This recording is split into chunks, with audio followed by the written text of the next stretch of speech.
It's time for this week's episode of Brandon Sports Talk, featuring in-depth interviews from those who are trending in the world of athletics. And now, here's the host of Brandon Sports Talk, Brandon Pate.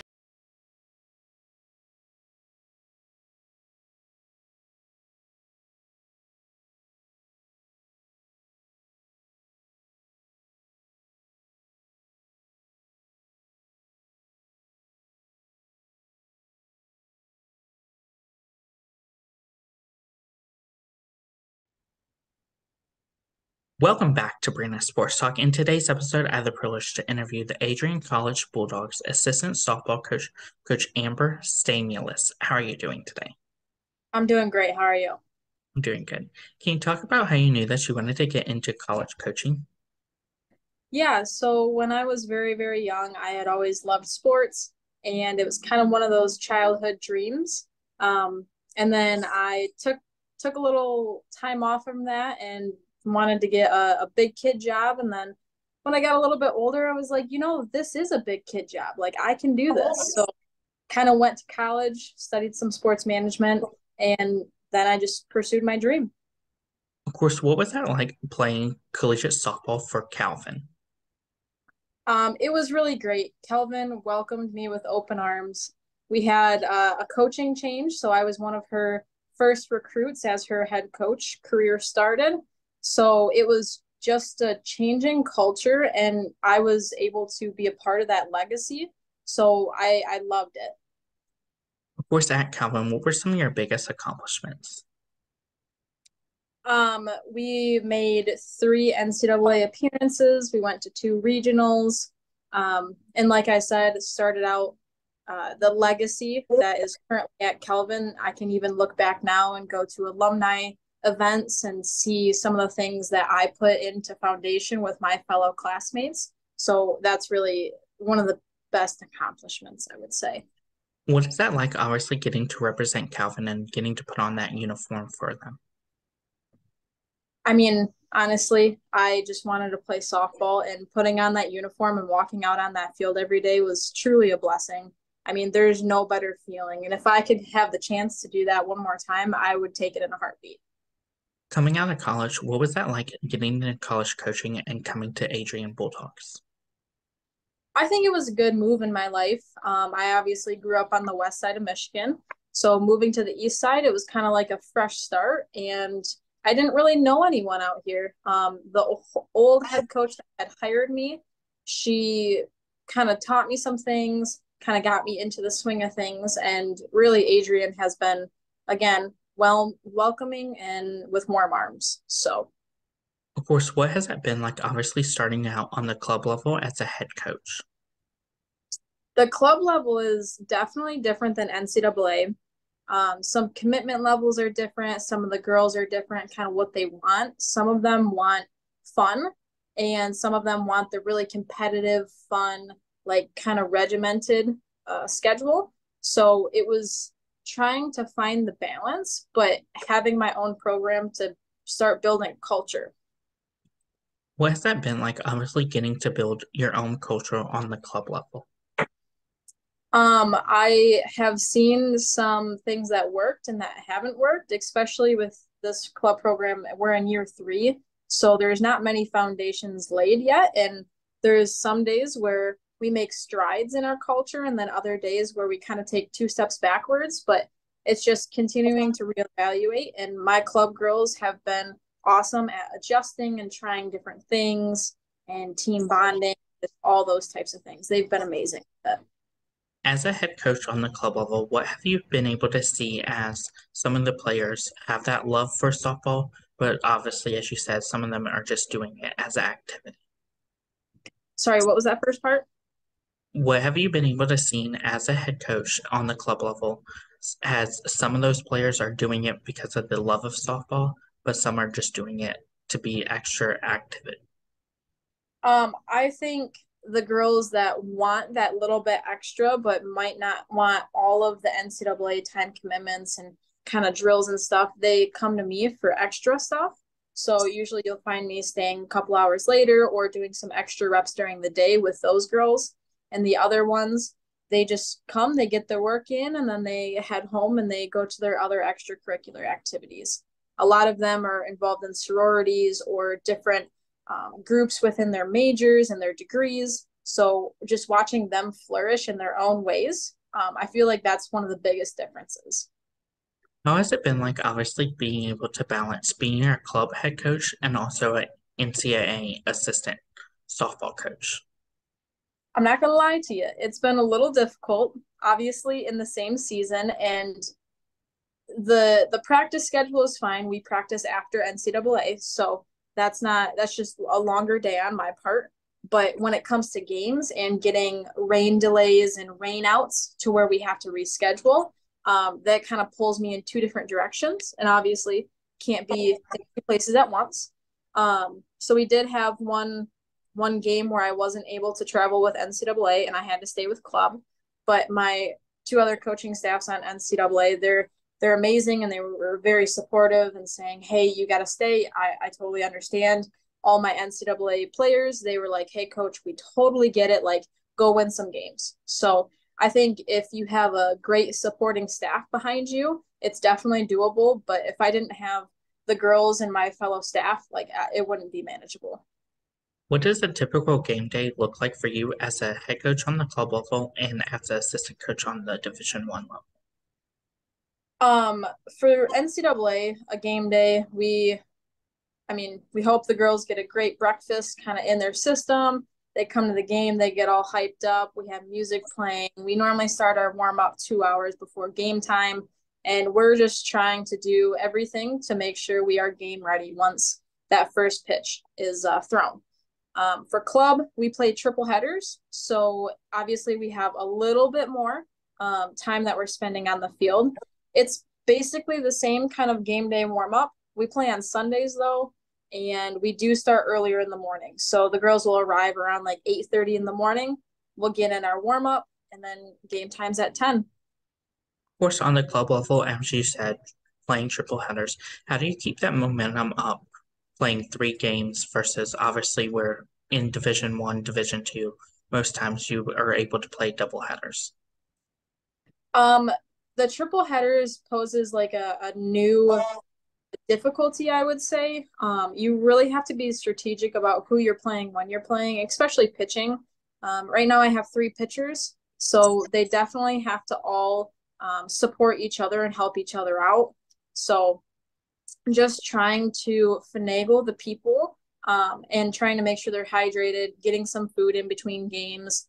The parents have been amazing of providing some snacks here and there and just trying to keep up the morale during the whole game and having fun. I mean, I can only be so harsh on the girls, and if I'm too harsh, they're all going to look at me like I'm crazy and why are we spending 8 hours at the softball field?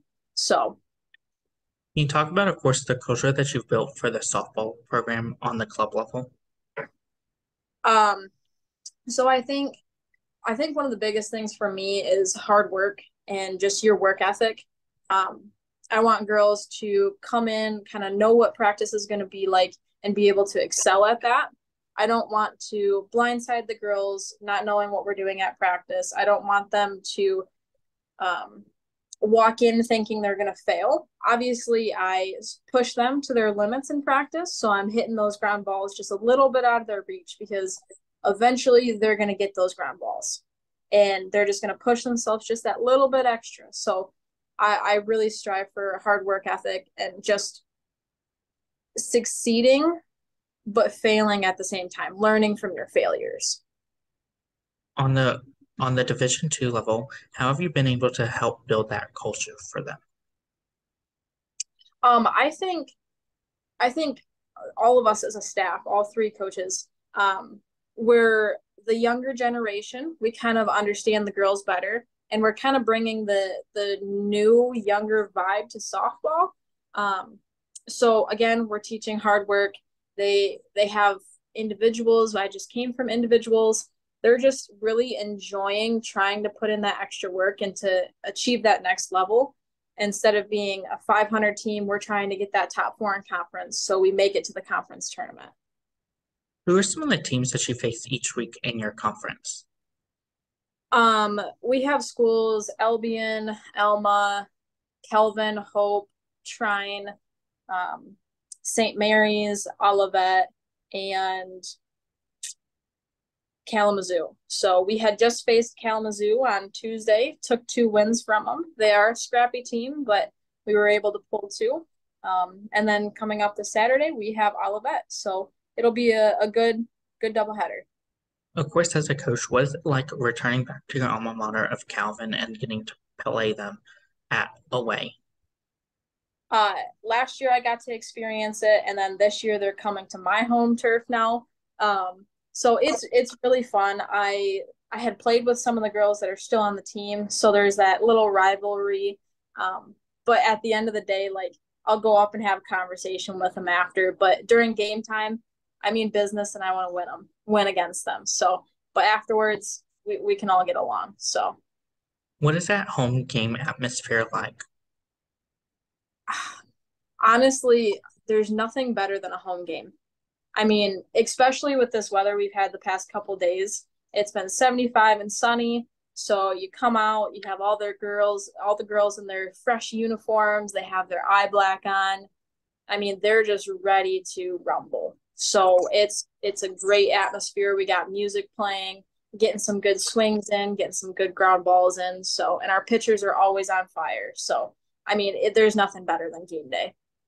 Of course, as a club head coach, what is it like seeing your players getting to put their uniform on for the first time on the club level and then getting to put their varsity uniform on? For the club level, I think these girls didn't quite want the commitment level of an NCAA or one of those bigger varsity teams at colleges. So they came to Adrian and they still had a chance to play softball. So I think it's a very unique atmosphere because a lot of them had thought that their softball careers were done.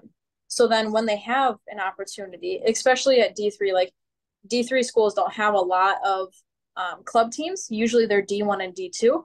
So having that opportunity and just seeing them, like the joy of lighting up and saying, hey, I get to play again. Like I never thought I could.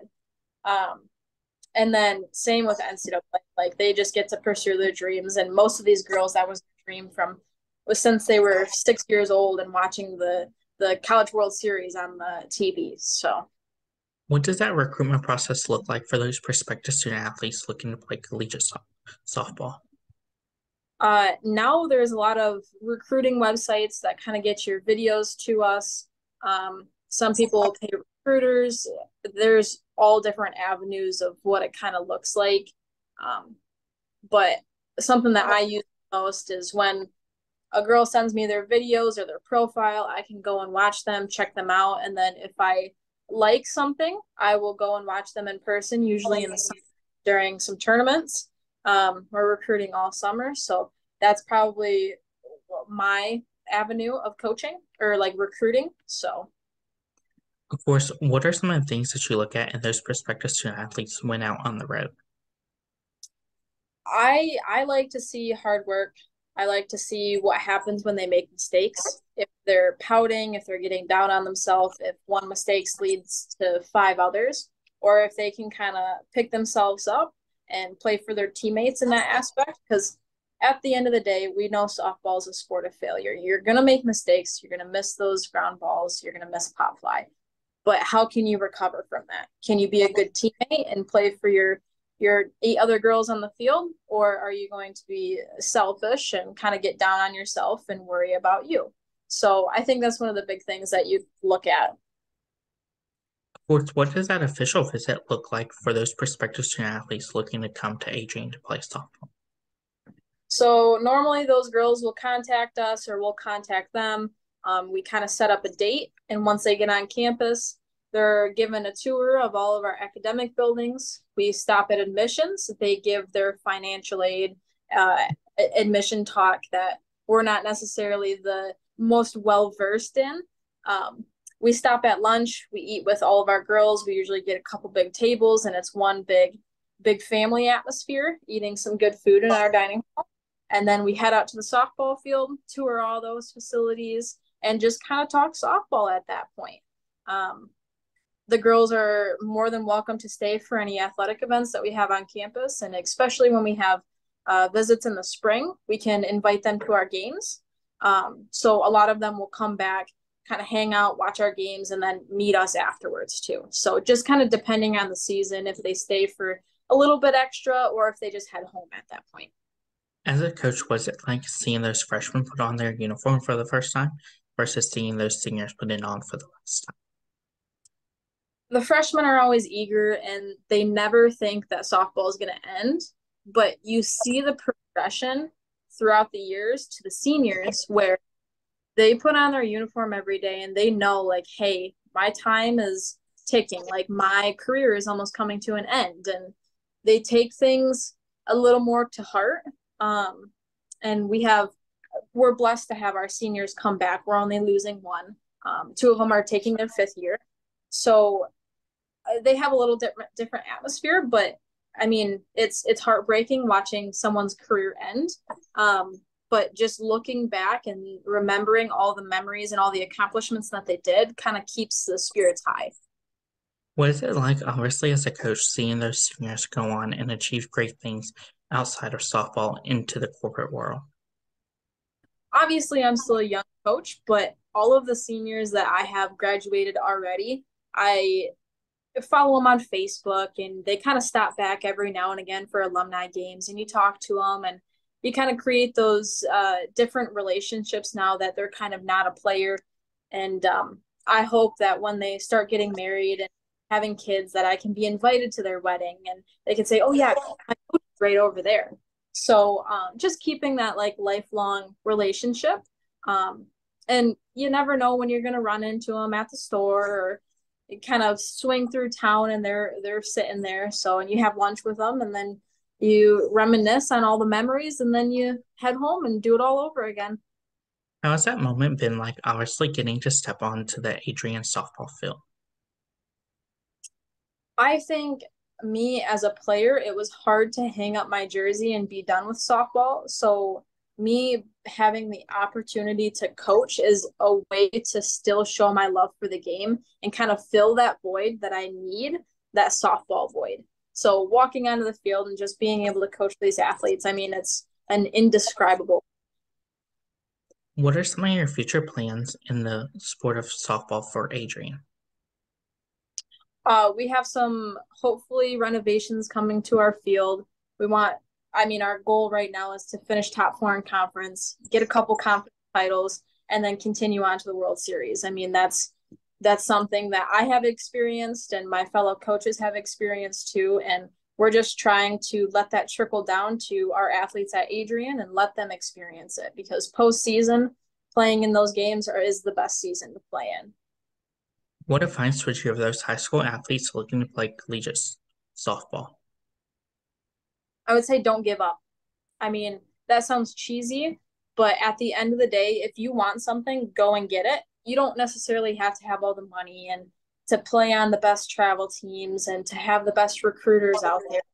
Just take it to heart, take the reins and do it yourself. Email the coaches and go to their camps and go to their games and show that interest. And usually good things. What advice would you give those college athletes entering their first year of college softball, whether it's on the club level or varsity level? I would say put in that hard work. Put in the extra hours outside at the tee or taking some extra grounders. Like, just put in that extra effort, because even if you're not playing your freshman year, at some point you're going to get that opportunity and you just have to capitalize on it. So take every chance you can to get better and to love the game just a little bit more. So when you do get that opportunity, you're sitting good. What advice would you give those collegiate softball players looking to play professionally, whether it's Athletes Unlimited, the MPF, or the national team? I would say go for it. My body at the end of my 4 years said you are not, like, your career is done. So keep your body healthy, but go for it. If you have the abilities and you want to travel and do everything, I mean, go for it. I don't have like the technical way of going about it and reaching out to those people, but all it takes is a phone call or an email, and just create those relationships with people along the way, because you never know who has a tie-in with a professional team or someone that's looking for another player. What advice would you give those college softball players looking to get into college coaching just like you did? Again, I would say go for it. Follow your dreams. Sports management background obviously helps because you're kind of trained in those different ways, but you just have to start looking for those places and apply. A great avenue is to be a graduate assistant. So you go and you get your master's while you're helping on the team, and normally that transitions into an assistant coach role. And then, I mean, even I had a random club head coach opportunity pop up at the school that I was currently at. So you never know when opportunities are going to arise, and you just got to go for it. What advice would you give those future college coaches looking to get started in coaching in college softball? What was that? What advice would you give those future college coaches looking to get started in coaching in college softball? I would say stay eager. Always try to strive for greatness. You're gonna fail at some points. You're gonna make the wrong calls. You're gonna do the wrong thing. But at the end of the day, it's all a learning experience, and especially if you're a young coach, everything's learning. Just look at those veteran coaches, kind of ask their advice, always pick their brains. Just because you never know when that one piece of advice that they had given you one day will kind of ring true to you. So That's great advice. Where can my listeners find you at on social media along with the Adrian Bulldogs softball program at? you can find our Adrian softball page on Instagram, Twitter, Facebook. My personal pages are all just my name. So you can follow my Twitter and my Instagram. But yeah, follow me anywhere.